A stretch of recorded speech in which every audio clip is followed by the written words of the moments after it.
Has it ever occurred to you that whereas you are blaming your people for the underperformance of the team, that you may actually be the problem? Some leaders tend to blame their people when the team is not performing. They express frustration, disappointment. They talk down on their people. They express a lack of confidence in their team. They are exasperated. But the focus is always on the members of the team, every other member except the leader. Has it ever occurred to you that the ability of your team to perform depends heavily on your input, particularly at critical points in time? At those times, how do you respond? At those times, do you come through for your team? Can your team members count on you to come through for them when they face obstacles that threaten their ability to deliver exceptional performance? I want to look at that today, and by asking you, are you stalling team performance? Yes, dear leader, are you stalling team performance? That's our focus today on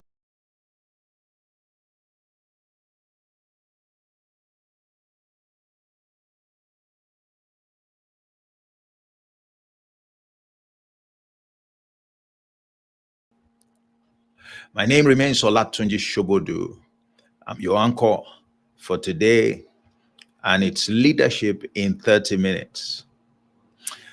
I had a technical hitch yesterday when this was first broadcast, only to discover that there was no sound all through. So I chosen to do this again. I believe today that technical glitch has been addressed. So this is the issue. Leaders lead their team. They want to get results. They want to achieve goals. They have set targets, and they rely heavily on the cooperation and collaboration of their team to bring that performance about. But all too often, we find teams that do not rise up to that expectation. We find leaders who are frustrated with their team. Many of them believing that they've done what they need to do, perhaps more than what the average leader would do or other leaders would do, yet their team isn't coming through with the expected performance. And so everybody gets blamed except the leader. Now, the leader make us understand that they are taking responsibility, but they never blame themselves. You know, there's a difference between taking responsibility based on the fact or the claim or the understanding that the box stops on your table after all. But to take blame for it is not something that many leaders, easily do. Taking responsibility, they see it as, well, I'm the leader, I just have to take it, that's, it comes with the territory. But am I to blame? Am I the cause of the underperformance? No, they seldom embrace that point of view.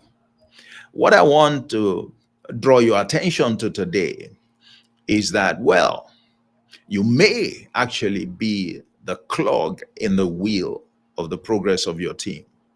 You may be the one who is unable to rise to the occasion when your team really needs help and is grasping for breath. You say, how? Well, I'm going to show you how today. And I hope that once you see this dimension of leadership, it will help to turn things around for you. It will help to give more credence to your effort. It will show you that your team members can do much more than you are getting from them, and that because of one thing or the other that you end up doing. All right, you have a responsibility. The responsibility is not just for you to demand performance or to expect your people to perform. One of the key responsibility areas is the input that you provide to support and help your team to deliver on their targets. Yes, you need at certain critical moments to provide certain kinds of inputs. And when you do that, they often make all the difference. I had the opportunity and privilege to speak to the Committee of Heads of Banking Operations sometime towards the end of last year. And we were talking about resilient leadership. And during the course of that interaction, I heard many of them complain about the problems with retaining people in their team. You know, the youth of today always wanting to go looking for greener pastures, the whole concept of the Japa syndrome. And, you know, they express so much frustration, they express so much disappointment. You know, they said so much about, you know, the lack of patience, the unwillingness of, you know, the youth of nowadays to put in the work that is required. And, you know, they went on and on. And at a point, I had to ask them, I said, well, have you ever thought about the fact that the problem may not be with the people, that the problem may actually be with you? That you, all of you who have been complaining all day, may be the ones that are to blame. Because I heard all of them point accusing fingers at everybody else except themselves. As far as they were concerned, they were doing what was right. They were providing all the inputs, but their people were just not responding. And one of the things that leaders need to bear in mind is that when you are putting the efforts in and your people are not responding, the problem may not be with the people, the problem may be with you. The problem may have to do with the quality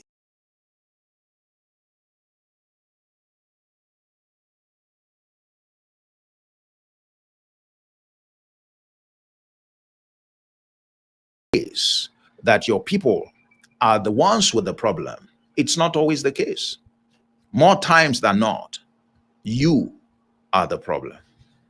And so let me share with you from two encounters in the Bible. Remember, this comes to you on the platform of emetlead Leadership Academy, where we nurture leaders based on truth.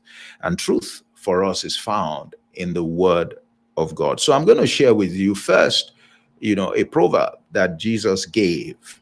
And, you know, profound lessons can be learned if you would take time to study the parables of Jesus, 38 of them. I have a program on that called Profit from Parables. And you really want to empower yourself, you know, to undertake an effective work on the earth. That's a program that I believe you should consider, you know, taking. Now, so the first parable is the parable of the tares, Tares, or the parable of the weeds, and you find it in Matthew 13 and verses 24 to 30. All right. Now, very quickly, what happened there, what transpired there? We had a situation where, you know, you had a man who invested, he had a farm, you know, supposedly a big field, and he planted wheat. It was a wheat farmer, a wheat merchant, you would call him in today's parlance. And of course, he had staff working with him. He had members of his team. So he was a leader leading a team.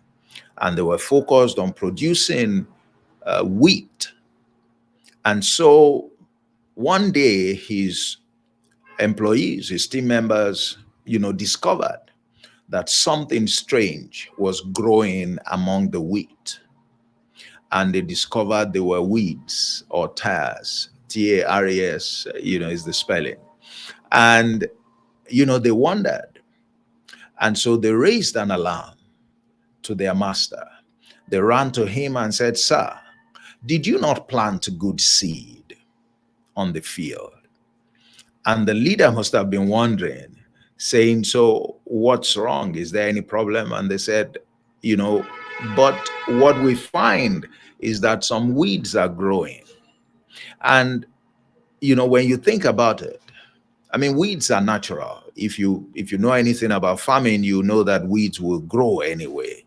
And they tend to grow anyway, except perhaps if you were, using mulch to cover the ground so that you limit the exposure of the soil, to the sun. But weeds will grow. But those kinds of weeds are not typically a threat to any crop. And so what happens is that from time to time, the workers just weed those things away. They just clear them off, okay? Just so that they don't deprive the main crop of nutrients and also of air, because, these crops need air to be able to grow and grow well. So, but they noticed that in this case, the weeds were different. These were weeds that were growing, aggressively, actively, as though they were planted, okay, like crops themselves. And so when their leader saw it, he said, "Oh," he understood what the problem was. He identified the root cause of what they were seeing. They didn't understand how this came about. They didn't understand how it could come about. They were puzzled. This wasn't something that they had seen before. They were limited in their experience of what they had seen, and therefore they were limited in their ability to handle this. Okay, and we will see that a bit further on as we talk about it. And so the leader said, "Oh, an enemy has done this. An enemy has done this." The leader understood that these kind of weeds don't grow normally. Somebody came in while we were all sleeping, while we weren't paying attention, while our eyes were perhaps, off the ball, and did a deliberate thing, planted these weeds. So these are not ordinary weeds.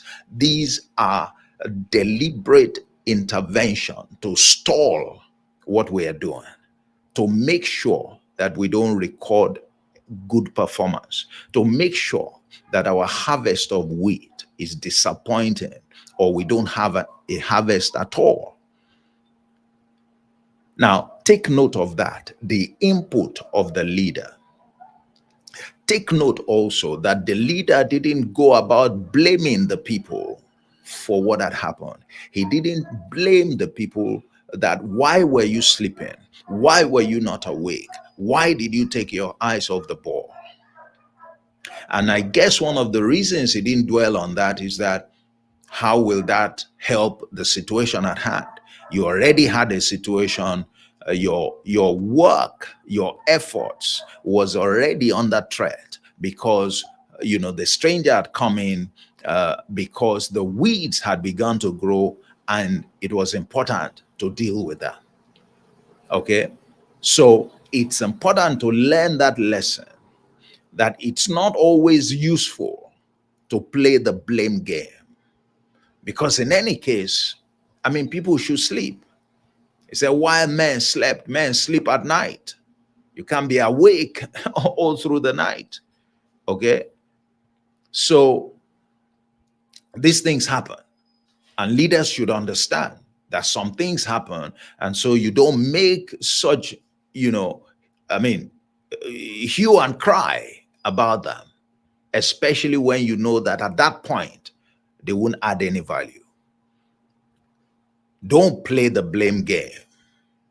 Okay? Don't play the blame game. And in any case, if you knew that an enemy could come in at night, why didn't you organize to prevent that kind of incursion? But I suppose also that in this case, the leader didn't think that it was reasonable to do that because night has its purpose. And that's not the teaching, as far as I'm concerned, in this particular matter. What matters is how the issue was dealt with. So you see, the leader took advantage of this situation, not to blame, but to educate his people. He said, what you have seen is not normal. What you have seen is the handiwork of somebody. What you have seen is that somebody has come in to interfere with what we're doing. He said, that's what you are seeing. He said, the weeds that you are seeing, they are not normal. Okay? That the weeds are not normal. And so he put them on notice that this is not something that you will treat with kid gloves or the way you would ordinarily treat weeds. Now, so the people then said to him, the members of his team then said to him, sir, we can go in. Let us go in and clear the weeds. All right? Which is what they would have done ordinarily with weeds. That's what you would do.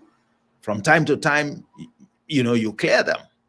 You don't wait for the harvest. But in this case, the leader said to them, wait a minute, gentlemen, don't. This is not the kind of weeds that you clear immediately they appear. These ones have been deliberately planted. They are not the ones that grow as a matter of course. And therefore, these ones are dangerous. All right? You have to allow these ones to grow along with the crop. Why? So that there will be a harvest. At harvest time, you will gather the wheat, harvest the crops. That way, we still have a harvest. That way, we can still show performance. That way, we can show results for the efforts that we have put in. And after we have gathered the wheat, then we focus on the weeds and clear them and burn them up. Notice the leader to the rescue. Had those fellows done what they understood was required in that situation, which was completely wrong, they would have destroyed their work. They would have ended up with non-performance. They would have disappointed their leader. All right? But because they raised the issue, and much more because their leader was knowledgeable, because he could provide the right input at a time when their performance was threatened, he was able to rescue the team from inadvertent non-performance. I hope you can see the significance of the leader. If that leader had not come through, your guess is as good as mine. There would have been crass non-performance. They would have had absolutely nothing to show. The leader saved the day. The leader came to the rescue. The real leader rose up when it mattered most. When the people were at crossroads, the leader rose up. The leader rose up. Let's look at the second issue so that you see also we're talking about, are you the one stalling the performance of your team? Because all too often we complain about our teams. And I am positing to leaders this morning that you are probably the problem, not your team members. Your team members don't know everything. Your team members are limited in their capacity. But what is unacceptable for you is to play the limited card game, the limited knowledge game. And I often talk about this issue, the fact that Everyone says the leader doesn't know everything. Leaders say, well, I don't know everything. I don't, a leader is not expected to know everything. But your guess is as good as mine. If the leader didn't know what was important to know in that instance, and in these other instances that we will soon look at, what will happen to the team? And what will happen to the leader's credibility in the eyes of the team? Will the team still be able to accord the leader that respect? Will the team still be able to trust and believe in the leader to take them anywhere when the leader is unable to rise up to do the needful when the team is at the crossroad? So a leader, if you like, you say a leader doesn't need to know all, but a leader needs to know what to do when the team is at the crossroad, especially to rescue the team from the threat of non-performance. So when your team does not perform, it's not always the case that they don't know, they are not capable. Your team can be limited, but it's probably often the case that you are the one whose capacity is inadequate to sustain your team on the path of exceptional performance. That leader, in the case of the parable of the tares, had the capacity to rescue his team when they faced the danger, the threat to their performance. He knew what to do. He knew what to do. I love the fact that, in John chapter 6 and verse 6, when Jesus also faced the situation with his guys, where, he had 5,000 people show up, looking up to him. And he said, look, we need to feed these people. They have been following me for the last couple of days. We can't ask them to go home like that. They will faint on the way.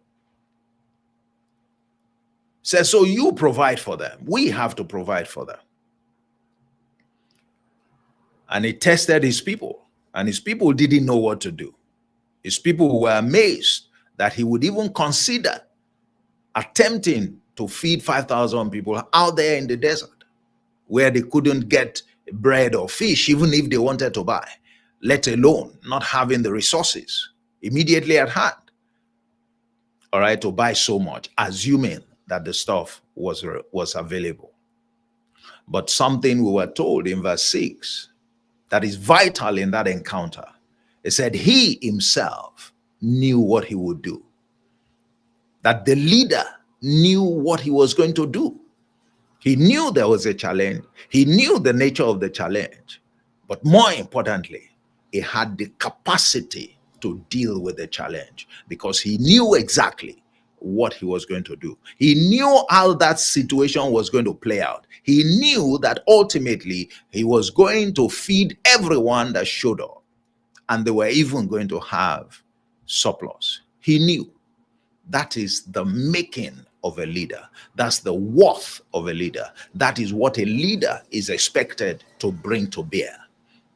And so not everybody can operate at certain levels of leadership, because he got to the point where he knew what to do. That was not his first time of encountering situations, tricky situations. He had handled tricky situations in the past. He had dealt with it when he didn't have 5,000 people that were coming to his crusades or coming to look for him. He had built capacity along the way. So some of us who are leading our teams, the reason that our teams are failing is because we do not have the capacity to provide the input required when the team faces challenges. That's what happens. In the first example that we saw, the team faced a challenge. Their harvest was going to go to waste.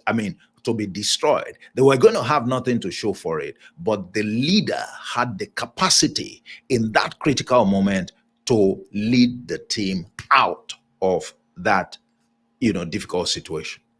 It's a capacity issue. It's a capacity issue. And that capacity issue defined whether the team would perform or not. That's how crucial your input is as a leader in determining whether or not your people perform. We need to quit the idea of thinking that our people are useless. Our people can't get things done. All right? Just because they face challenges. And some of those challenges overwhelm them. But they do so because they either can't turn to us as leaders for help. We are either too frustrated or too disappointed in their inability to handle certain situations, and we give up on them and still do not help them out. We deprive them of the help. And in some cases, we simply ourselves as leaders don't even know what to do. We lack capacity. And therefore, we are not supposed to be leading that kind of team. If your team gets to points that they need your input as the one who is the arrowhead, who is the ultimate that they have to turn to when they are out of their weeds, and you are unable to come through for them, you lack capacity. You are not supposed to be leading that team. You will continue to have issues with that team. And ultimately, those who put you there as a leader will know that you don't have what it takes, no matter how much you blame your people. Can you see how that your people may not be the problem? That you may actually be the problem. You are looking everywhere else except at yourself. Look in the mirror, sir. That's where the problem is. When your people are not performing, look in the mirror. Chances are that you will see who is lacking in terms of quality input, quality direction, quality guidance to make the team perform. The one who is unable to empower the team in the manner that is required to get them to deliver the kind of performance that is expected from them. That's you, the one who is leading. Again, that's why leadership is not piece of cake.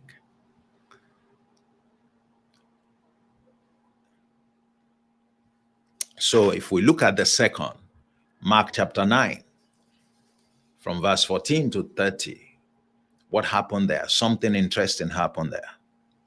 We had a man who had a demon-possessed son. He had a challenge. He wanted, help for his son. And he went to the members of Jesus's team in the hope that this is one of the things you guys do. You should be able to sort this out. And funny enough, those guys had difficulty getting rid of the demon, bringing succor, solving the problem for this man and his child and his boy. They couldn't, much as they tried, they couldn't, they failed. They were faced with a situation of frustration, of disappointment, of disgrace. Because the man really expected that because of the person you are working with, because of your leader, because Jesus is the one leading you, I have certain expectations about what, you should be able to do. And one of the things I'm not entertaining is non-performance. But the team at that critical moment was faced with non-performance, could not handle the situation. So luckily for them, their leader showed up. And their leader, upon showing up, wanted to know what's going on here. And they told him what was going on. And the first thing the leader said was to look at his team members and said, look, guys, how long do I have to bear with you? Oh, you guys that have little faith. Now, he did not blame them. He didn't talk down upon them. He express disappointment in there, that really I expect you to be able to deal with these issues. I'm not going to be with you forever. So when are you going to grow up and step up to the plate and handle things by yourself?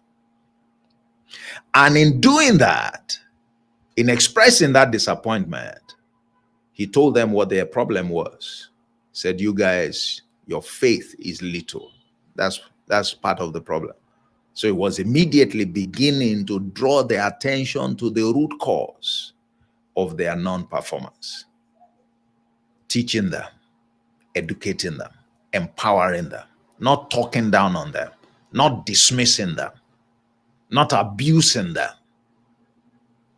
All of which in that situation will still have been counterproductive. They would have been counterproductive. Leaders need to know when to do the right thing. And then he went ahead, bring the boy here, asked the father a few questions, and sorted the problem out. He drove the demon out. And at the end of the day, when his guys were with him privately, they took the opportunity to ask more, sir, why couldn't we handle that situation?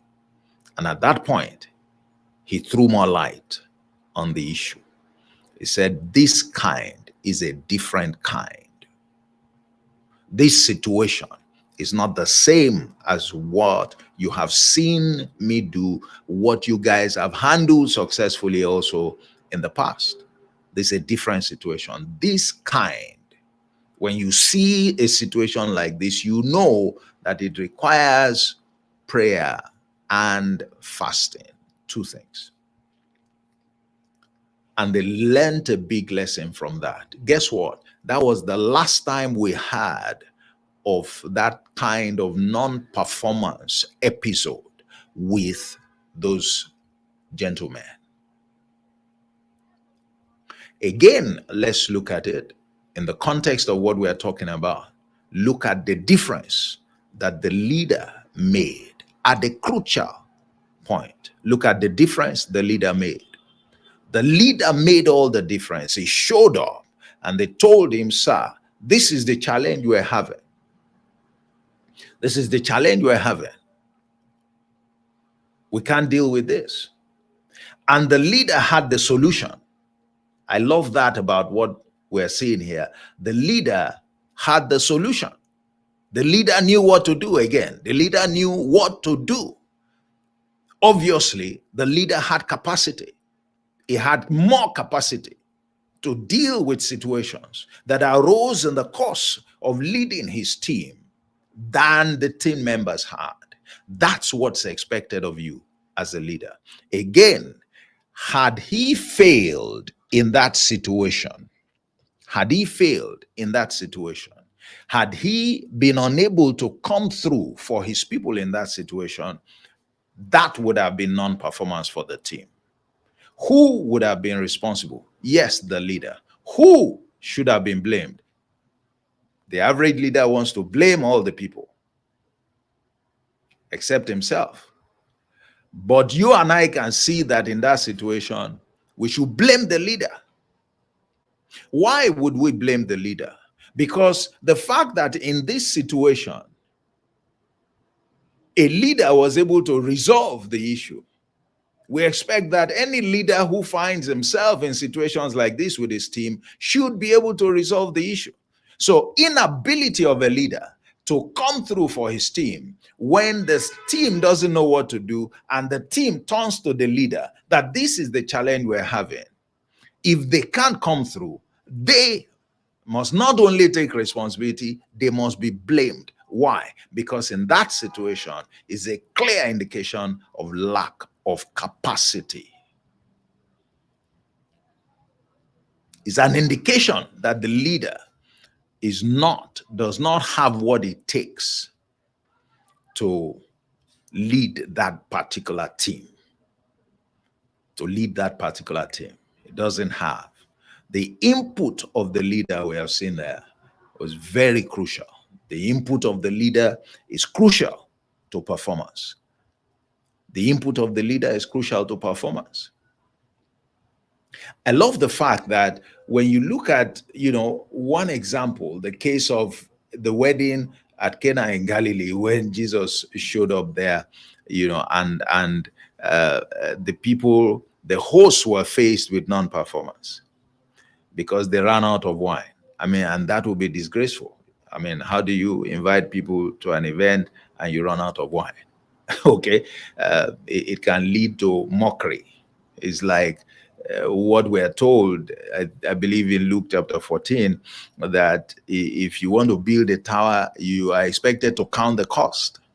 It said in case, so that you know what it takes. Otherwise, you can start the project, get in the middle of the way, and you are stranded. And then the people will laugh at you.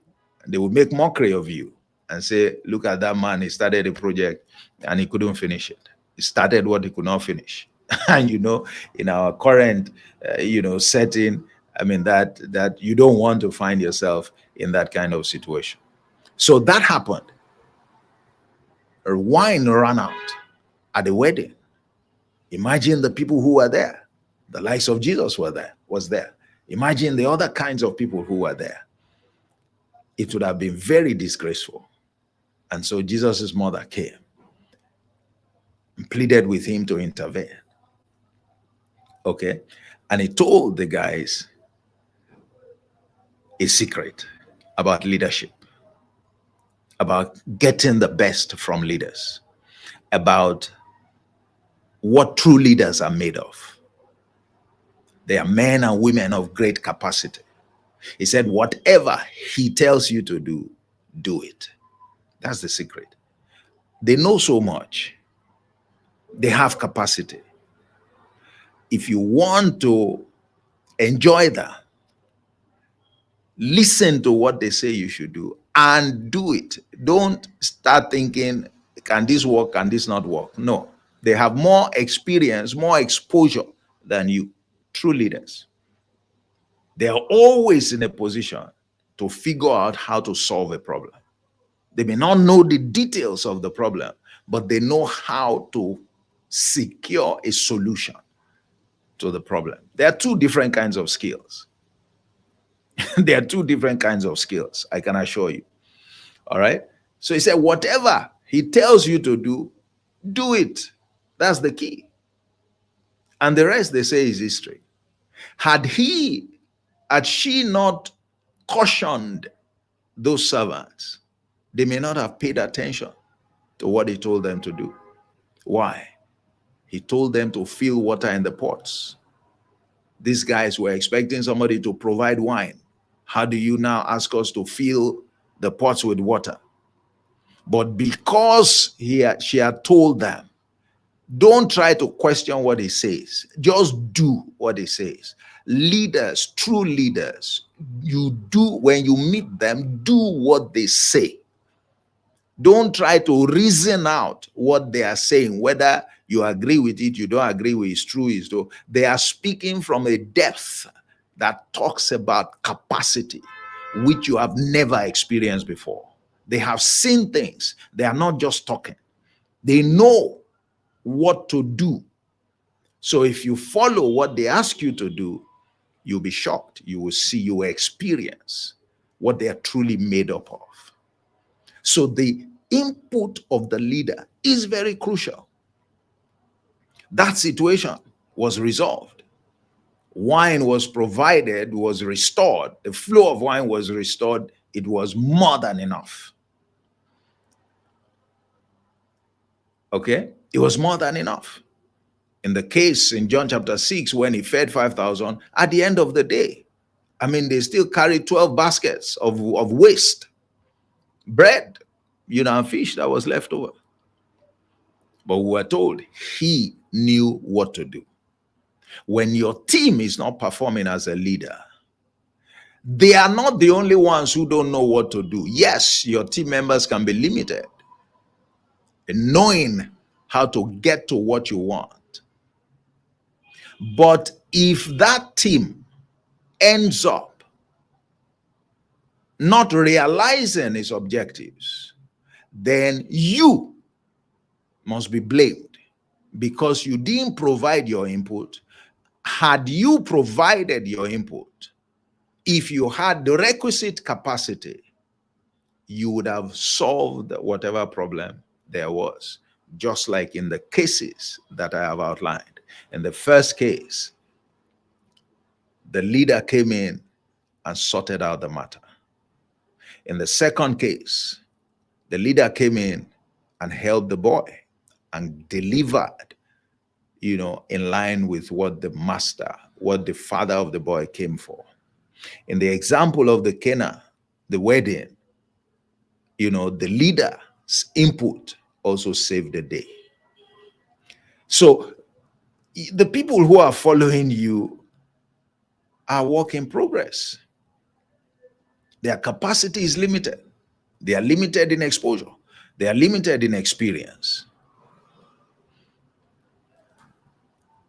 But you may be limited in some way or the other, but not to the extent of the limitation of your people. We still have to rely on your input to save the day. And your inability to come through means you, not them, are the ones stalling performance. Your inability to come through means stop blaming, therefore, everything on your team. Stop blaming your team for non-performance. Each time you truly undertake a review of the performance of your team, you should have a time when you reflect on self and you ask yourself, are you providing the required input? Because if your input is in place, your team will perform. I'll repeat that. If your input is in place and you truly have capacity, relevant and requisite to the function, to the role, to the leadership role you have been assigned, your team cannot but perform. Your team cannot but be a performing team. In the end, it lies with the leader. In the end, the leader's input is crucial. In the end, the leader's input is sufficient to rescue the team from non-performance. We have seen that. Look, all the examples I gave, and I could give more examples. And we can learn from that. That's the truth. We can learn from that. So you have to build capacity. You have to keep building capacity. You will remain the last resort that nails the performance of your people. You will be the one who rescues them when the non-performance threatens. You'll be the guarantee that your team cannot fail. You. And what is it about you? Your demonstration of capacity to effectively lead the team, to supply whatever is missing in the team that is making them underperform. You, the leader, is your responsibility. Is your responsibility. And the earlier that responsibility is embraced, the better for you, the better for your team.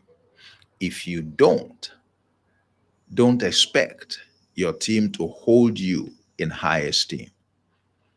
If you don't expect your team to make an excuse for you that after all, you don't know everything. If you don't know that you still have a lot of capacity building to do for yourself. If you find yourself consistently unable to show up for your team and provide the input that will keep them on the path of exceptional performance, you should know that you are lacking in capacity to lead that team. And you need to do something about it. Leaders always know what to do. Leaders are never stranded in terms of the knowledge and the wisdom to get out of crossroads. They are never stranded. That's the making of true leaders, because they never disappoint their people. They understand the limitations of their people, and they come through for their people when their people grapple with challenges that are beyond their own capacity and capabilities. So I hope that you have seen how to improve the performance of your team from all that we have discussed. I hope you have seen that you need to spend less time heaping blame on your team members and spend more time looking at yourself and working on yourself to be able to provide the input that your team requires to be on the path, to stay on the path of exceptional performance. I hope you have seen that if you develop yourself sufficiently, your team will never be stranded in its quest to achieve or to exhibit exceptional performance. I hope you have seen that more times than not, you should be the one to take the blame in addition to taking responsibility. Not that you say, yes, I take responsibility because I'm the one that is the leader, but my people are to blame. I know who is to blame. I know who is not pulling their weight. If there is anyone who is not pulling their weight, it's likely to be you. If there is anyone who is permitting non-performance in the team, it's likely to be you, the leader. No matter how perfect your team is, they will lack in one way or the other. That's why you are the one leading.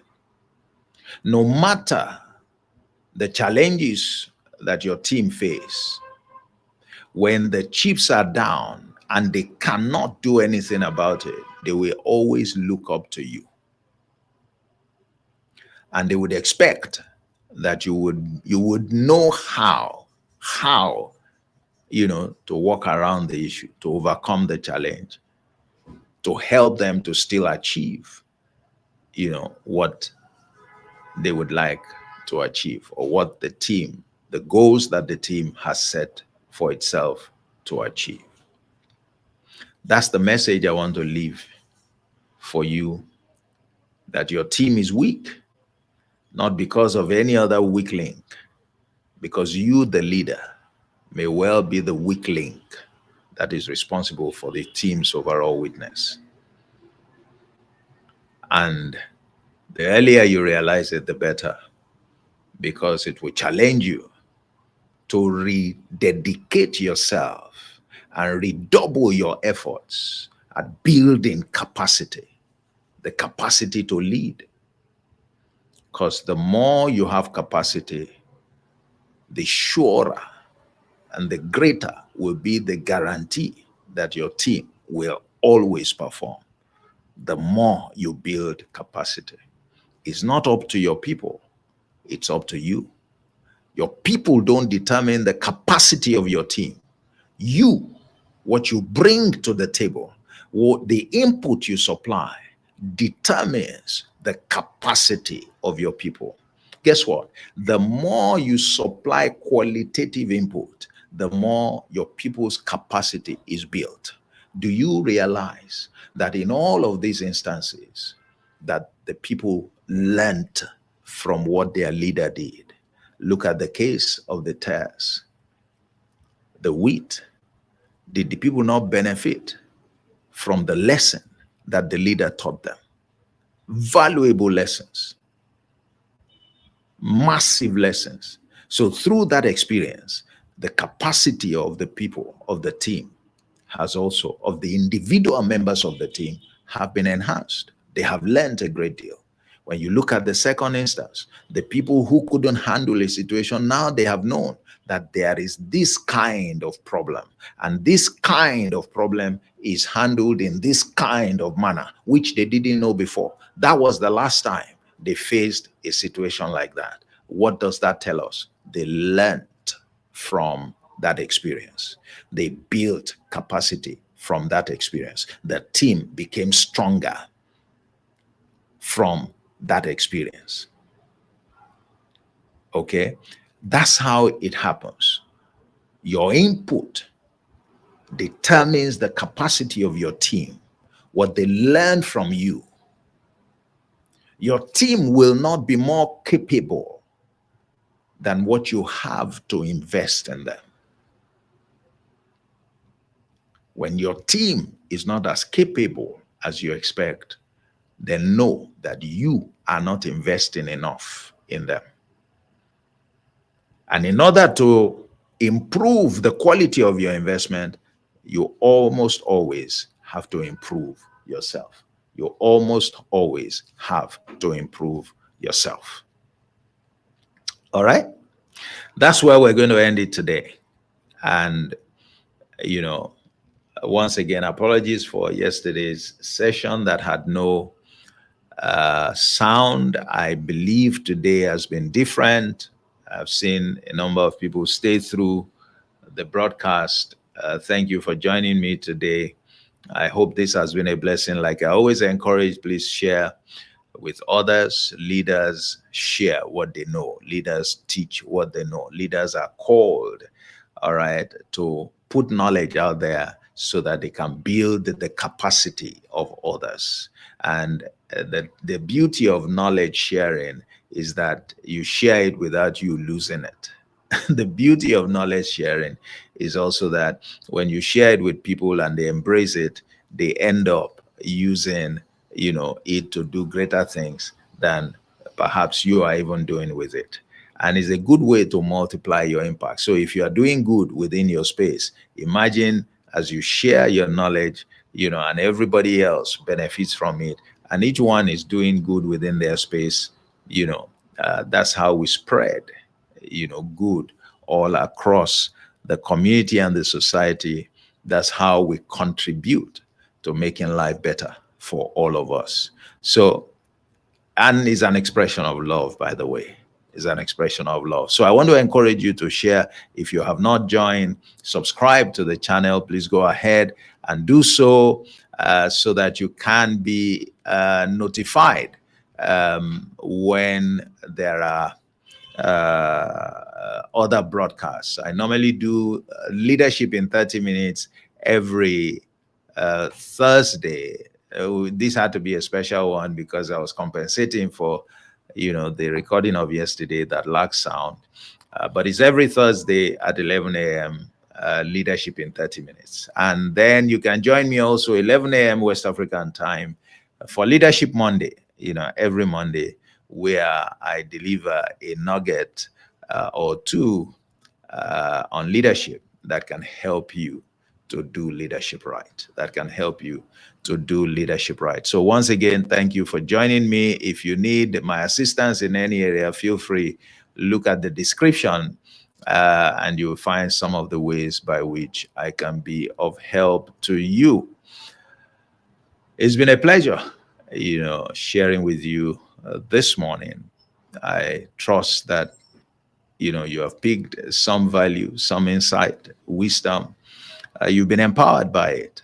And I look forward to hearing feedback from you as well. And again, if you have any aspect of leadership that you want me to speak to, or you have any questions, please put them in the comment, and I will endeavor, to speak to them at subsequent broadcasts. Thank you very much. God bless you and enjoy the rest of your week. Bye-bye.